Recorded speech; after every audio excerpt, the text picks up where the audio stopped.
This is Matthew Cratter from Trader University, and today I want to talk a little bit more about Bitcoin's recent drop. I'm calling this video Bitcoin Drops and Nocoiners Panic. A Nocoiner is just someone who doesn't own any Bitcoin, and it's amazing to see these people come out of the woodwork. Bitcoin is up over 15% on the year, and yet you wouldn't believe the number of concerned emails I'm getting from friends and relatives, etc. I thought this cartoon captured it perfectly. Son heard Bitcoin is crashing, just normal daily volatility. Also seen this a lot in my YouTube comments. Here's a quote from a comment from The Truth. Bitcoin will crash. Get out while you can. Why do you think Bitcoin will crash? I ask. Trader University, I've been analyzing and studying it for a very long time. It will crash. I believe it will crash to 6K within a few months. Also seeing these on Twitter. Here's one from Whale Panda responding to a Nocoiner, presumably. So what you've been telling me is that you don't want to buy Bitcoin now since it crashed 25%, and according to your logic, it will keep crashing because it's a bubble, but you're willing to buy it when it hits a new all-time high. Alpha Zeta had a great tweet here talking about what normal volatility looks like in the context of a Bitcoin bull market, which we normally see for the 2 years, the 12 to 18 months up to 2 years following the halving. So we're in that period right now. The last halving was May 2020. We can see here these green boxes are previous bull markets. So previous bull markets from 2012 to 2014, and again 2016 to the end of 2017. And this red line right here is approximately the percentage drop that we've seen over the last couple of days, a 22% drop. And we can see how common this was in the last bull market, actually in all of the bull markets, the 2012 bull markets as well. This has been a bull market that's actually been much stronger. We haven't seen these sort of drawdowns, probably because of all the institutional money coming in, which we are going to talk about at the end of this video. There's a very significant thing that just happened that's going to drive more demand for Bitcoin. If you're enjoying this video, if you're finding it helpful, or if you just want to see what I'm trading or investing in, be sure to hit that subscribe and like button. So lots of Nocoiner memes. And what's interesting about these people is they don't own any Bitcoin, and yet they're extremely concerned about Bitcoin crashing. Here's the cocktail. It's called the Nocoiner. It's straight bitters served with a side of remorse. I think the Urban Dictionary definition of Nocoiners really sums this up quite well and allows you to spot these people wherever they are online. A Nocoiner is a person who has no Bitcoin. Nocoiners are usually socialists, lawyers, or MBA economists. People who missed their opportunity to buy Bitcoin at a low price because they thought it was a scam, and now bitter at having missed out. The Nocoiner takes out his or her bitterness by constantly claiming that Bitcoin will crash, it's a scam, it's a bubble, etc., etc. It's pumped by Tether, it's controlled by China. I've made videos on all these subjects, so I'm not going to go into them right here. A lot of the best part of this definition, though, here is this attitude about Bitcoin can also come from being steeped in the elitist priest cultures found at Harvard, Yale, and Columbia. The worst Nocoiners are tenured academics and gold bugs. We'd definitely put Peter Schiff in this category, who I've covered many, many times, who's been bearish on Bitcoin since it was just a few $100. Peter Schiff continues to do his stuff online, saying his lies. Very few institutional investors are buying Bitcoin, etc. And I like Tyler Winklevoss's tweet response here. This is completely false. There's huge institutional demand. And it just shows the depths that Peter Schiff will stoop to badmouth Bitcoin, that he'll deny actual money flows, huge amounts of money coming into Bitcoin from Wall Street, and it's literally just getting started. Guggenheim hasn't started buying yet, still waiting to be approved by the SEC. There are lots and lots of institutional investors who would love to buy Bitcoin right now, but they have to work through their investment committee. They have to work through their board, or whoever they have to get permission from the regulators, etc. So you can decide as an institutional investor to buy Bitcoin, that you'd like to include it in your hedge fund or your pension fund or your endowment or whatever. But these ships are like giant cruise ships. They're very slow moving. They have to start turning an hour before they actually want to turn. It can take 3 months, 6 months, 9 months, 12 months before they can actually go out there and buy Bitcoin. Tyler Winklevoss and his brother obviously own Gemini, or founders of Gemini, and they see the institutional flows. Peter Schiff doesn't know what he's talking about.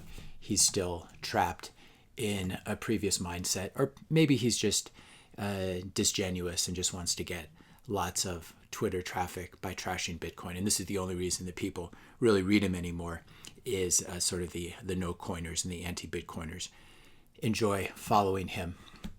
This is what I always ask people in my comments section, especially. If you're bearish on Bitcoin, what would you need to see to change your mind?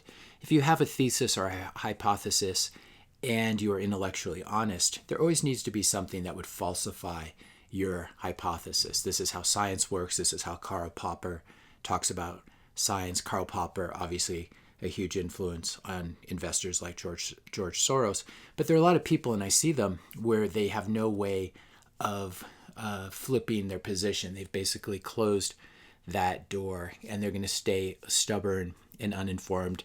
They're going to be claiming that Bitcoin is just pumped by Tether, or that it's a scam, or it's a Ponzi scheme, or it's a bubble, and they'll do it all the way up. If you want to learn more about how I debunk these things, you can also check out my new Bitcoin book, which I'll stick in the notes below. You can get it today for just 99 cents. And if you want to support this channel, it's a great way of supporting the channel, buying the Bitcoin book. I don't make any money from it. I'll make, if you buy a 99-cent book from me, I'll make 33 cents.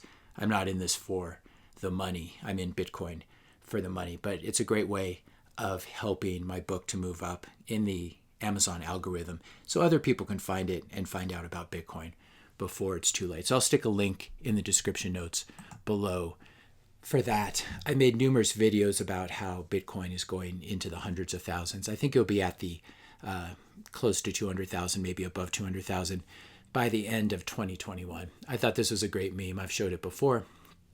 Basically, sort of an IQ bell curve. The people kind of at the left side of the bell curve thinking Bitcoin going to 250K.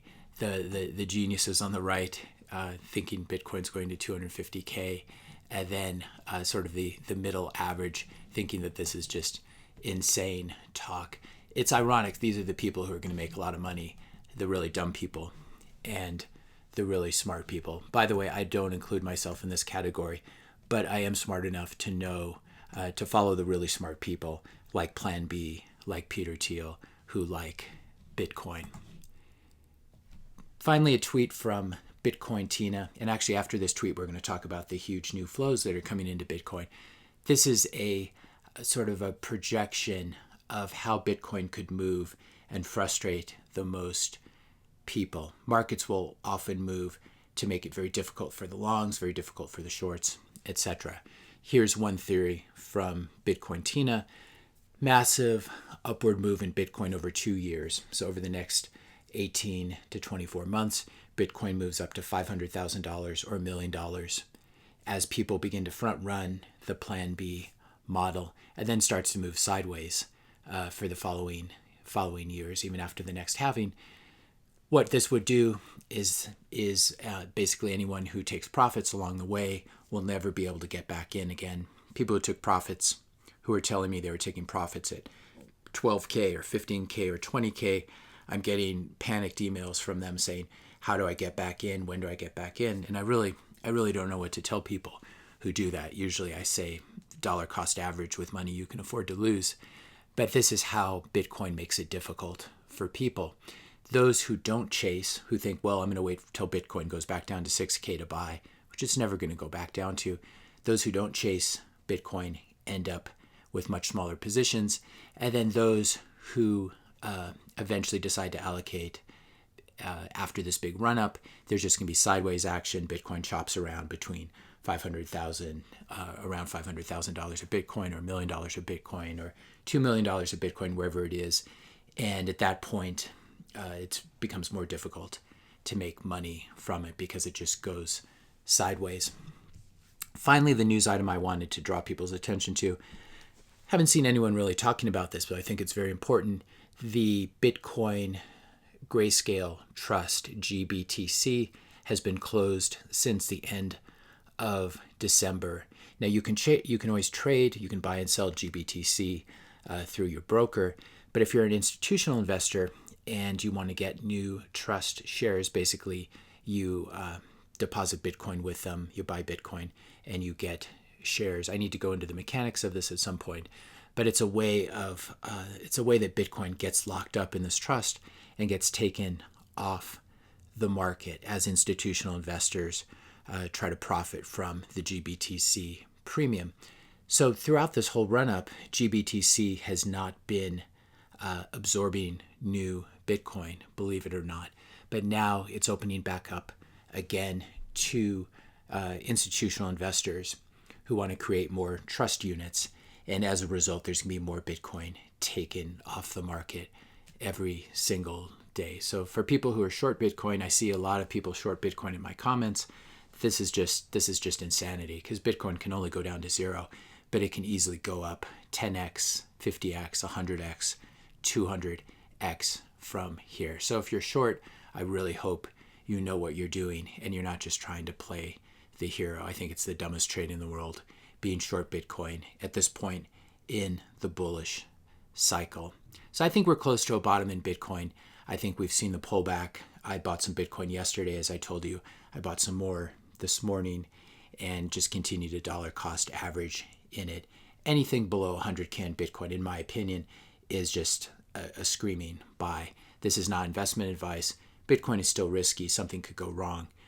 But it's my favorite investment for 2021, for the next decade, and for the next 20 years as well. I think you can just put it away, and like a rare Picasso, like a Malibu beach house, you don't check the price of it every day. Once you have your Bitcoin or your fraction of a Bitcoin, you hold on to it for dear life. You don't check the price, and check the price maybe in 5 or 10 years from now. Though I think you'll also be very pleased with the price by the end of 2021. If you found this video helpful, be sure to hit that subscribe and like button. Hit the notification bell if you want to be notified when I publish my next video. And let me know your questions and comments in the comment section below. Thanks a lot for watching, and I'll see you in the next video.